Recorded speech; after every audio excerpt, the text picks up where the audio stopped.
রহমতুল্লাহ। সপ্তম শ্রেণীর প্রিয় শিক্ষার্থীরা কেমন আছো? সবাই আশা করি অনেক ভালো আছো। তোমাদের নতুন বই 2025 বাংলাদেশ ও বিশ্ব পরিচয় যে বইটি দেওয়া হয়েছে, তো এই বই থেকে প্রথম অধ্যায়ে আমরা রয়েছি। তো প্রথম অধ্যায়ে তোমাদের কিছু অনুশীলনী প্রশ্ন দেওয়া আছে, ঠিক আছে? 14 নম্বর পৃষ্ঠায় এবং 15 নম্বর পৃষ্ঠায় একই সাথে দুইটা সৃজনশীল প্রশ্ন দেওয়া আছে। তো সবগুলোই হচ্ছে প্রশ্নগুলোর আনসারগুলো আমরা দেখব। তো শুরুতে হচ্ছে বহু নির্বাচনী প্রশ্নগুলোর উত্তরগুলো দেখে নেই। তো এখানে দেখো 1 নম্বর প্রশ্নটি করা আছে যে পাকিস্তান গণপরিষদ কোন সদস্য রাষ্ট্রভাষা বাংলার পক্ষে প্রস্তাব উত্থাপন করেন? এটা হচ্ছে গ নাম্বার ধীরেন্দ্রনাথ দত্ত, ঠিক আছে? ধীরেন্দ্রনাথ দত্ত তিনি হচ্ছেন এটা উত্থাপন করেন। আর 2 নম্বর প্রশ্ন, পাকিস্তান রাষ্ট্র সৃষ্টির পরেও দেশ ঐক্য প্রতিষ্ঠা না হওয়ার কারণ? এখানে তিনটাই হবে, ঠিক আছে? এই গ নাম্বারটা হবে। নিচের উদ্দীপকটি পড়ো এবং 3 এবং 4 নম্বর প্রশ্ন উত্তর দাও। রিমি মনোযোগ দিয়ে টেলিভিশন একটি অনুষ্ঠানের দৃশ্য দেখেছিল। একজন নেতা বলিষ্ঠ কণ্ঠে ছাত্র শিক্ষকদের সমাবেশ আর রাজনৈতিক সিদ্ধান্ত বাস্তবায়নের পক্ষে ঘোষণা দেন। ছাত্ররা না না না ধ্বনিতে প্রতিবাদ জানাচ্ছে। উদ্দীপকে বর্ণিত নেতার বক্তব্য কোন আন্দোলনের কথা স্মরণ করে দেয়? রাষ্ট্রভাষা। তাই না? ক নাম্বারটা। উক্ত আন্দোলনের গুরুত্বপূর্ণ অর্জন? এখানে তিনটাই হবে। গ নাম্বারটা। এখন থেকে সৃজনশীল 1 নাম্বারটা যে কাশিমপুর অঞ্চলের মানুষ তাদের চেয়ারম্যানের স্বৈরাচারী মনোভাব ও কার্যকলাপে উদ্দিষ্ট আন্দোলনে এবং বিক্ষোভ প্রদর্শন করে তিনি তার কাছের 2-1 জন ছাড়া অন্যদের কোনো সুযোগ সুবিধাই দিতেন না। অন্যরা তাদের অধিকার প্রতিষ্ঠায় আন্দোলনে ঝাঁপিয়ে পড়ে। চেয়ারম্যান পেশক্তি প্রদর্শন এবং কি রক্তপাত ঘটিয়ে আন্দোলন অর্থাৎ স্তিমিত করতে পারেননি। জনগণের ঐক্য সংগ্রামী চেতনা আত্মত্যাগের কাছে তার ক্ষমতা দুর্বল হয়ে পড়ে। এক পর্যায়ে উক্ত চেয়ারম্যান পদত্যাগ করতে বাধ্য হন। ক নাম্বার। 1958 সালে আহ, অর্থাৎ তদানীন্তন পাকিস্তানের সামরিক আইন জারি করেন কে? 1958 সালের 7 অক্টোবর পাকিস্তানের সামরিক আইন জারি করেন ইস্কান্দার মির্জা। নাম কি? ইস্কান্দার মির্জা। খ। 1954 সালের প্রাদেশিক নির্বাচনের মুসলিম লীগ কেন পরিচিত হয়? এটা ব্যাখ্যা করো। আচ্ছা, মুসলিম লীগ দুঃশাসন দ্রব্যমূল্যের অগ্রগতি এবং কি শোষণ দলের মধ্যে অন্তর্দ্বন্দ্ব দুর্নীতি পাকিস্তানের দুই অংশে বৈষম্য ইত্যাদি মুসলিম লীগের জনপ্রিয়তা অনেক হ্রাস করে। এ দলের উপর জনগণের আস্থা হারিয়ে ফেলে। পক্ষান্তরে যুক্তফ্রন্টের উপর মানুষের আস্থা জন্মতে শুরু হয়। এ দলের কর্মসূচিতে জনগণের আশা আকাঙ্ক্ষা প্রতিফলন ঘটে। ফলে যুক্তফ্রন্টের জনপ্রিয়তা বৃদ্ধি পায় এবং মুসলিম লীগের পর্যায় ঘটে। আচ্ছা, তারপর দেখো গ নাম্বার। কাশিমপুরের মানুষের আন্দোলনের পূর্ব পাকিস্তানের কোন আন্দোলনের বৈশিষ্ট্য ফুটে উঠেছে? ব্যাখ্যা করো।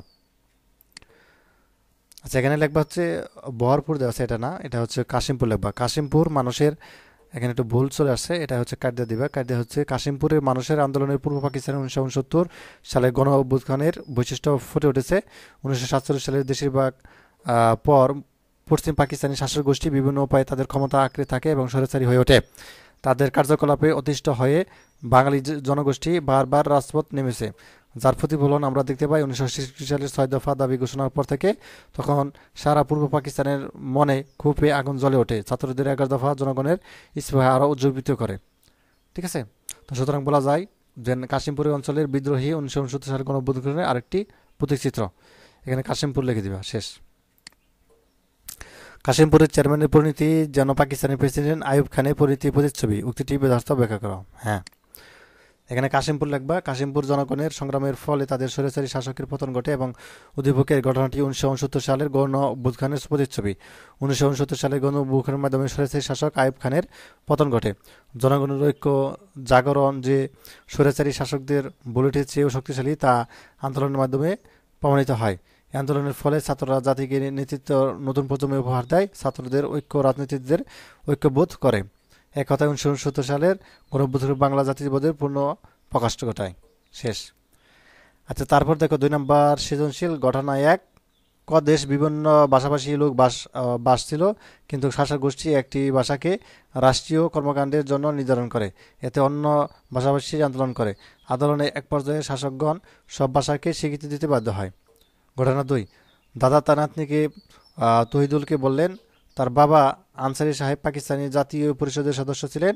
তার দল জাতীয় প্রাদেশিক পরিষদের বিপুল ভোটে জয়ী হওয়া সত্ত্বেও শাসক গোষ্ঠীর ক্ষমতা হস্তান্তর কালক্ষেপণ করে।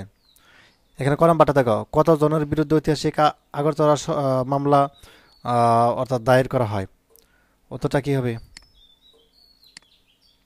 35 জন। হ্যাঁ, 35 জন। তো বঙ্গবন্ধু শেখ মুজিবুর রহমান প্রধান আসামি করে মোট 35 জনের বিরুদ্ধে ঐতিহাসিক আগরতলা অর্থাৎ মামলা দায়ের করা হয়। খ নাম্বার, 6 দফাকে বাংলার মানুষের মুক্তির দলিল বলা হয় কেন? 6 দফাকে, তো 6 দফা পূর্ব বাংলার জনগণের অর্থনৈতিক, রাজনৈতিক এবং সামরিক সহ সকল অধিকার কথা তুলে ধরে। এ কর্মসূচি বাংলার জাতীয় চেতনামূলে বিস্ফোরণ ঘটায়। এতে প্রত্যক্ষভাবে স্বাধীনতার কথা বলা না হলেও 6 দফা কর্মসূচি বাঙালি স্বাধীনতার মন্ত্রে উজ্জীবিত করে। এই 6 দফার পথ ধরে আমরা স্বাধীনতা অর্জন করি, তাই 6 দফাকে বাংলার মানুষের মুক্তির দলিল বলা হয়। গ নাম্বার, ঘটনা এক।